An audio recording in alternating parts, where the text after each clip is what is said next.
talk about this beautiful Sauvignon Blanc coming from Dry Creek Valley. Stay tuned.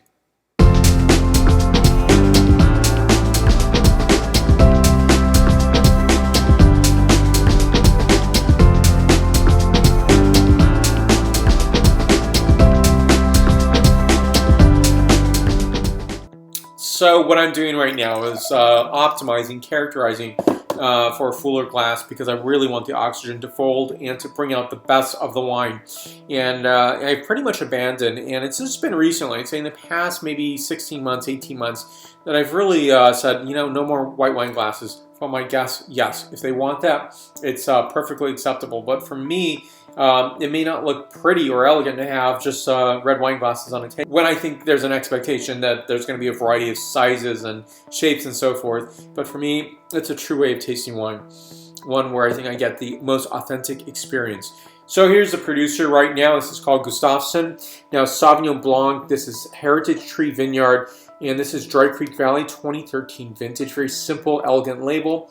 Back panel for your inspection right here, you'll discover 14.1% ABV. Very small case production of 350 cases, and really gorgeous wine. And so I was on a Twitter tasting, and it was a great reminder to me to think of Dry Creek Valley differently.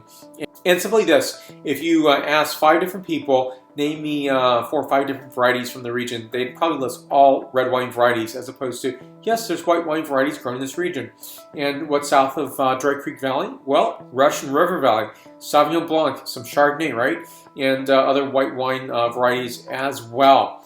And it's a treasure to think of this region in terms of white wine varieties because guess what? Even when I go tasting there, I rarely taste that many white wine varieties from the region. So let me talk about this in terms of beautiful, elegant wine. So on this, we're going to talk first about the scent characterization, flavor profiling. What do I do in terms of thinking of the wines that I'm going to be tasting? You know, I do a lot of wine shopping. I'm at wine retailers. Yes, I do buy wine as well. I think a lot of people think I get everything for free, and I don't. But for me, it's a great way of going out to the marketplace and saying, what is out there? And, you know, it's an imperfect world, right? You go to wine stores and the buyer may be really into, I don't know, Sauvignon Blanc from Chile or Napa Valley, and you're going to find a lot of that, but not a lot of this. And sometimes you really have to challenge your frame, your mental frame. I'm going to be sourcing my wines from. What do I want to be tasting? And that's really one great way of thinking of wines, and to really cognitively go out there and select wines purposefully and intentionally. And I think, you know, picking regions that are lesser known but really produce beautiful, handsome wines like this. So here we go.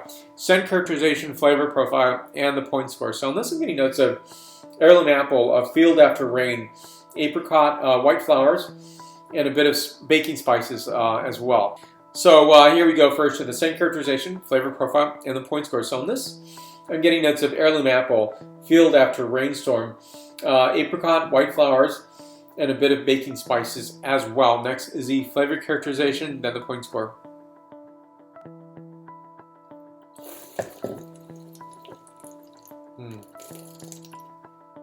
Fantastic notes of Commons pear, Adriatic fig, hint of cinnamon, cashews, and a very, very tiny, delicate hint of vanilla. I give this wine a 9.3 out of my 10.0 scale.